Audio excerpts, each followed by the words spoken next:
സമൂഹജീവികളായ നാം വിഭിന്ന രീതികളിൽ, വ്യത്യസ്ത വേദികളിൽ, കണ്ടുമുട്ടലുകളിലൂടെയും കൂടിക്കാഴ്ചകളിലൂടെയും കടന്നു പോകുന്നവരാണ്.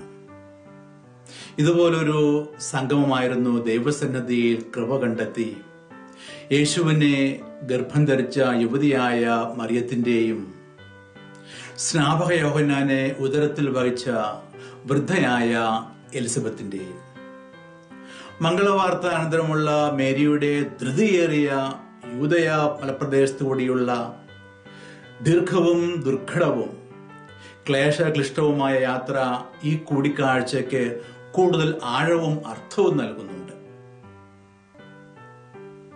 ഇത് പുതുമയുടെയും പഴമയുടെയും യൗവനത്തിന്റെയും വാർദ്ധക്യത്തിന്റെയും ഒരു സമ്മേളനമാണ്. ഈ സംഗമത്തിൽ ത്യാഗബദ്ധമായ സേവനമുണ്ട്. സ്നേഹത്തിന്റെയും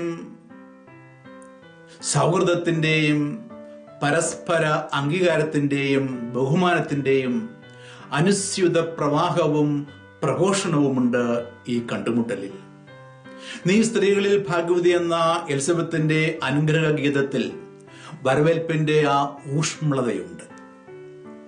സ്നേഹാഭിവാദ്യത്തിന്റെ, അനുഗ്രഹ ആശംസകളുടെ, സ്തുതിപ്പുകളുടെ, സ്തോത്രഗീതങ്ങളുടെ ആവിഷ്കാരമാണ് ഈ കൂട്ടായ്മ.